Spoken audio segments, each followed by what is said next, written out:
रहमान साहब ने गेम पलट दी है। सर बताइएगा, ये जो गेम पलटी गई है ये किन वजूहात की बिना पर, असल आपको क्या एतराजात हैं इस पे, एक तो ये फरमाइएगा, और दूसरा ये बताएं कि जो PMLN आपसे अभी भी उम्मीदें रखे हुए है कि आप लोग मान जाएंगे, अभी भी आपको मनाने के लिए वो लोग कोशा हैं, आपसे बहुत उम्मीदें हैं, तो उनकी ये उम्मीदें ठीक हैं, आप मानने के करीब लग चुके हैं?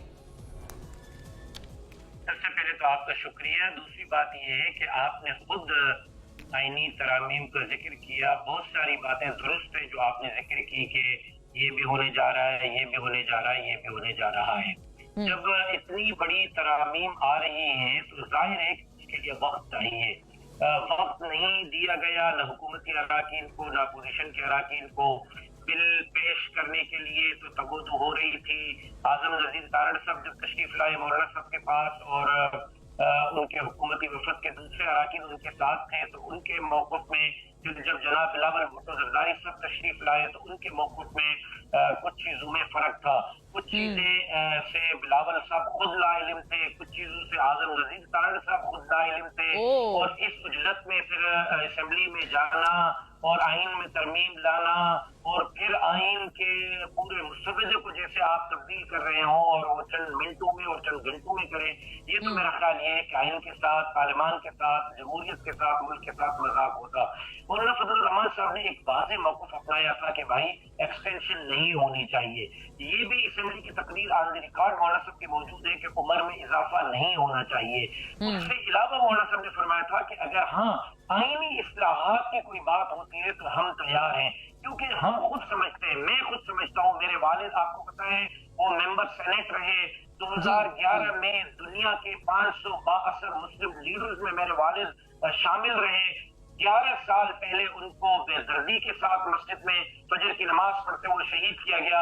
11 साल से हर जुमेरात को मैं अदालत जाता हूँ और केस की हाजिरी लेके तारीख लेके वापस आ जाता हूँ। लोअर कोर्ट में मुझे 11 साल हो गए।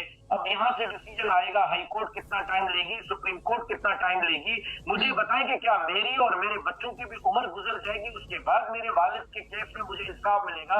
अब एक पार्लियामान के मेंबर के खून के साथ, हाई प्रोफाइल केस के साथ ये हाल है, आम लोगों के साथ क्या असर होगा? तो हमने कहा कि आईनी इस्लाहात के लिए हम तैयार हैं, आईनी इस्लाहात के लिए हम आपके साथ बैठने के लिए, बातचीत करने के लिए तैयार हैं, लेकिन इस तरह आईनी इस्लाहात उजलत में लाएंगे तो फिर हम आपके साथ नहीं है। मौलाना साहब एक बात फरमाइएगा, एक बात फरमाइएगा जरूर कि आप जो उजलत का तस्करा बार बार कर रहे हैं कि ये उजलत की क्या जरूरत थी, कौन सी ऐसी मुसीबत आन पड़ी थी गवर्नमेंट पे, ये बताइएगा आपको क्यों लग रहा है कि उजलत थी? क्योंकि खान साहब, इमरान खान साहब ने तो कहा है आज के उजलत की वजह यही है कि ये लोग सुप्रीम कोर्ट से डर गए हैं और इमरान खान साहब का कला कमा करने के लिए इनको कोई रास्ता ही नहीं मिल रहा सिवाय इसके। आप उनकी बात से इत्तेफाक करते हैं कि उनकी उजलत की यही वजह है गवर्नमेंट की? बड़ी माजरत के साथ मेरे साथी, मेरे जो यहाँ कुलीग्स बैठे वो नाराज न हो। PTI के भी अपने मफादात हैं, हुकूमत के भी अपने मफादात हैं, कोई आवाम के लिए नहीं सोच रहा। PTI भी ये चाहती है कि फायदेसा से जान छूटे, अगला चीफ जस्टिस आए तो खान साहब को रिलीफ मिले और कोर्ट से बाहर आए।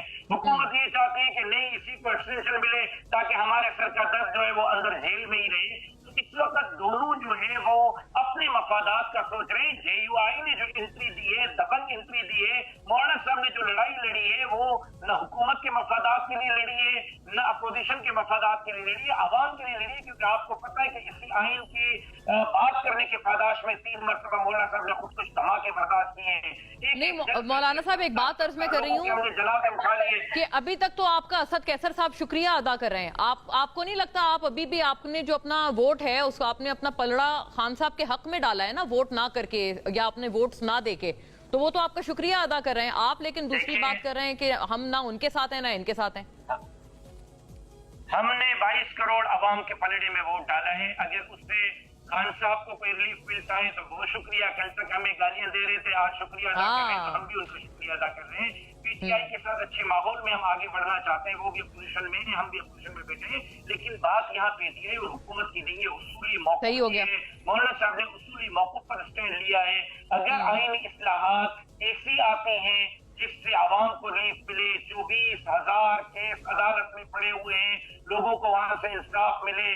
مجھ سمیت جو لاکھوں لوگ لوور کورٹوں میں دھکے کھا رہے ہیں ان کو انصاف ملے. اگر اس طرح کی کوئی آئینی اصلاحی ترامیم آتی ہیں جس میں ایکسٹینشن نہیں ہوگی, جس میں عمر کی بڑھنے کی بات نہیں ہوگی, جمعیت علماء اسلام اس کی حمایت کرے گی. اور آپ یہ جو شریعت کورٹ ہے اس کی آپ حق میں ہیں, یہ بن جانی چاہیے؟